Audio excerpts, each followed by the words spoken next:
Second semester में previous year questions papers यहाँ पर आपके सॉल्व किए जा रहे हैं, जिसमें आपके ऑब्जेक्टिव क्वेश्चंस की ये सीरीज लगातार चल रही है। अगर प्रीवियस क्लासेस को अगर अभी तक आपने अटेंड नहीं किया है तो प्रीवियस सभी क्लासेस की प्लेलिस्ट आपको चैनल पर मिल जाएगी। चैनल पर जाकर आप देख लीजिए जितनी भी प्रीवियस ईयर क्लासेस हैं, ठीक है। तो उसमें आपको काफ़ी ज़्यादा फ़ायदेमंद होगा वो क्लासेस।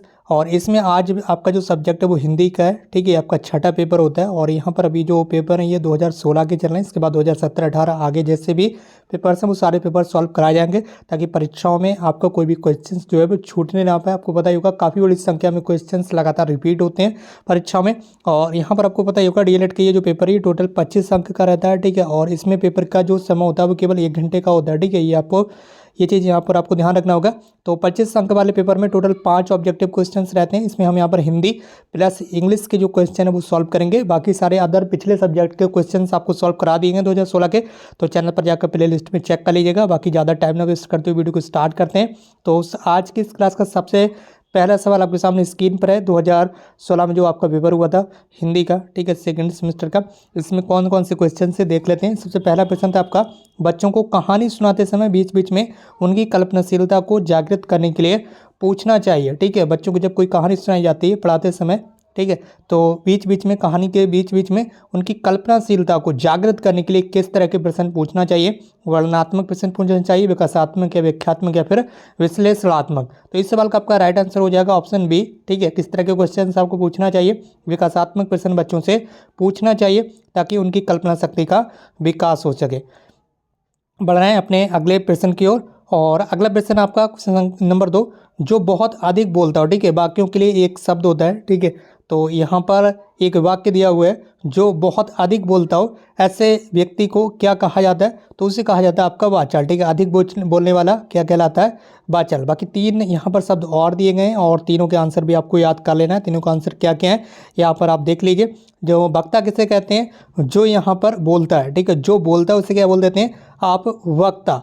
जो व्यक्ति अच्छा बोलता है, जो व्यक्ति अच्छा बोलता है उसे क्या बोलते हैं आपका, सुवक्ता, ठीक है। और नेता किसे कहते हैं, नेतृत्व करने वाले को। जो नेतृत्व करता है, ठीक है, किसी भी समुदाय का जो नेतृत्व करता है उसे क्या बोलते हैं, नेता।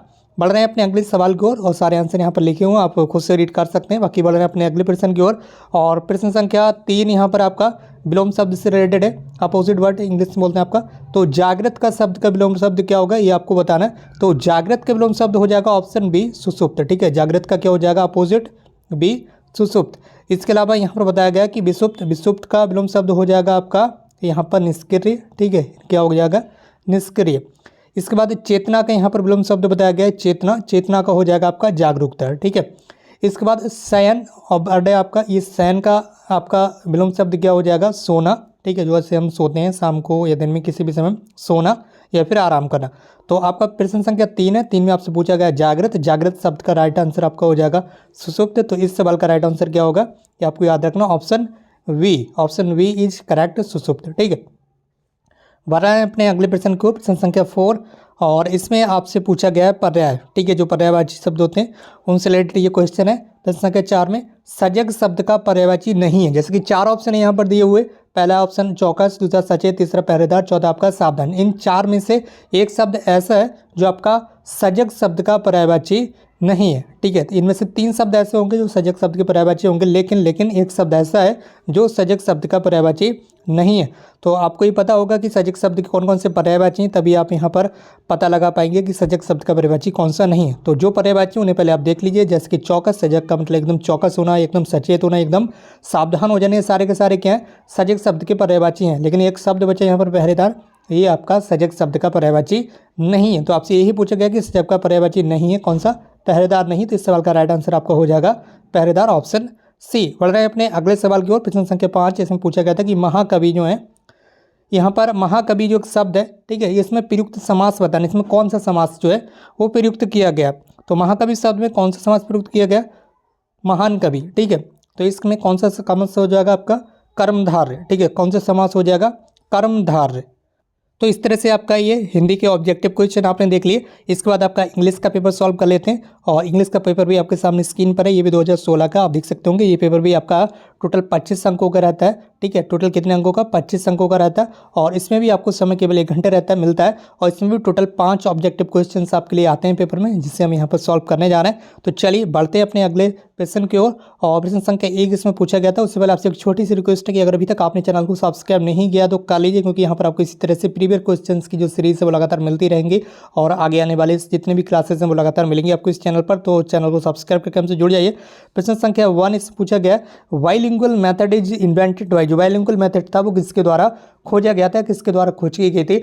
बाइलिंगुअल मेथड की, ठीक है। तो इस सवाल का आपका राइट आंसर हो जाएगा प्रोफेसर CJ डॉटसन, ठीक है। प्रोफेसर CJ डॉटसन, इनके द्वारा बाइलिंगुअल मेथड की खोज की गई थी, ठीक है। यहाँ पर बताया गया भी गया है, bilingual method is invented by CJ Dodson, ठीक है। ये आपको याद रखना है। और आगे यहाँ पर बताया गया, ठीक है। आगे देख लेते हैं प्रश्न संख्या 2। प्रश्न संख्या 2 में क्या पूछा गया ये आपको यहाँ पर देखना है।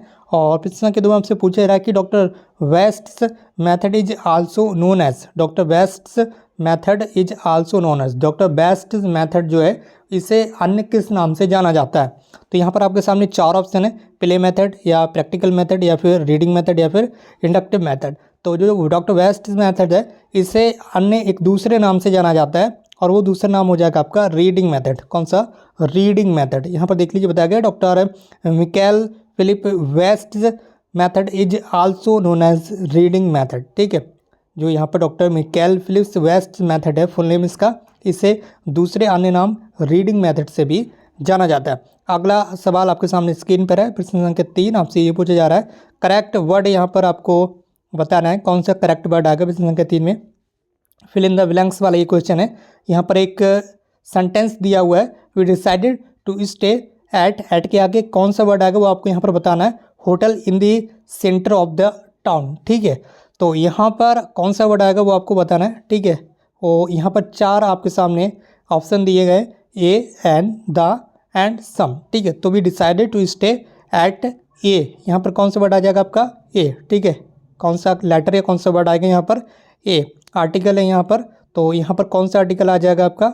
ए। आर्टिकल ए का यूज़ यहाँ पर किया जाएगा। आप देख सकते होंगे यहाँ पर बताया गया कि we decided to stay at a hotel in the centre of the town, ठीक। तो अगला प्रश्न आपके सामने स्क्रीन पर है, और प्रश्न संख्या 4। प्रश्न संख्या 4 में आपसे पूछा जा रहा है, चूज़ द करेक्ट वर्ब। सही वर्ब को यहाँ पर आपको चूज़ करना है, जो सही वर्ब है उसे यहाँ पर आपको चूज़ करना है। Each boy and each girl, अब आपको बताना है यहाँ पर वाज आएगा, वर आएगा, इज आएगा या फिर आर आएगा। तो each boy and each girl were punished, यहाँ पर ये जो शब्द देख पा रहे होंगे आपका पूरा बना हुआ है, each boy and each girl, इसे प्लूरल, ठीक है, प्लूरल फॉर्म में यूज़ किया जाता है, यानी कि बहुवचन के रूप में इसे प्रयुक्त किया जाता है। वो चीज़ यहाँ पर बताई भी गई है, each boy and each girl were punished, ठीक है। तो इस सवाल का राइट आंसर आपका हो जाएगा ऑप्शन बी। यहाँ बताया गया द वर्ड से each boy and each girl, ये पूरा वर्ड है, तो इसे that subject are plural and therefore will take plural verb, ठीक है। तो यहाँ पर कौन सी वर्ब आ जाएगी आपकी? वर्ब, ठीक है। अगला प्रश्न आपके सामने स्क्रीन पर है, प्रश्न संख्या 5, और इसमें आपसे पूछा जा रहा है, चूज दी स्पेल्ड वर्ड, करेक्ट स्पेल्ड है, करेक्ट स्पेलिंग वाला जो वर्ड है वो यहाँ से आपको चूज़ करना है। यहाँ पर ग्रामर को 4 तरीके से लिखकर आपको दिखाया गया है। ग्रामर एक ही ग्रामर शब्द है, ठीक है, इसे अलग अलग तरीके से लिखकर बताया गया है। किसी हैं 3 वर्ड यहाँ पर ऐसे हैं लिखे हुए, ठीक है, 3 जगह जो ग्रामर लिखा हुआ है इस तरह से लिखा हुआ कि वो गलत है, स्पेलिंग गलत है, ठीक है। करेक्ट स्पेलिंग आपको यहाँ पर देखना है कि ग्रामर में कौन सी स्पेलिंग करेक्ट है, ठीक है, कौन से वर्ड में कहाँ पर ग्रामर की स्पेलिंग बिल्कुल करेक्ट है, तो यहाँ पर आपको देखना है। तो यहाँ पर जो ऑप्शन बी है ये बिल्कुल करेक्ट है, ग्रामर आपका इस तरह से लिखा जाएगा, ठीक है। तो इस सवाल का आपका राइट आंसर हो जाएगा ऑप्शन बी, ये यहाँ पर आपको देखना है करेक्ट स्पेलिंग वाला, ठीक। तो इस तरह से आप लोग के टोटल 5 क्वेश्चन आ जाते हैं। इसके बाद आगे की सीरीज़ 2017-18 इस तरह से आगे की पूरी सीरीज़ आपको लगातार मिलती रहेगी। सबसे पहले यहाँ पर ऑब्जेक्टिव क्वेश्चन को हम सॉल्व करें, इसके बाद आपके अति लघु उत्तरीय प्रश्न भी आएंगे, ठीक है, जो अति लघु उत्तरीय प्रश्न जो वेरी शॉर्ट आंसर टाइप रहते हैं, उसके बाद आपके आगे की क्वेश्चंस भी आएंगे। तो आप लगातार कंटिन्यू हमारे साथ बने रहें और चैनल को सब्सक्राइब करके हमसे जुड़ जाएं। बाकी इस क्लास को हम यहीं पर समाप्त कर रहे हैं। हमसे जुड़ने के लिए बहुत बहुत धन्यवाद। Thank you so much for connect.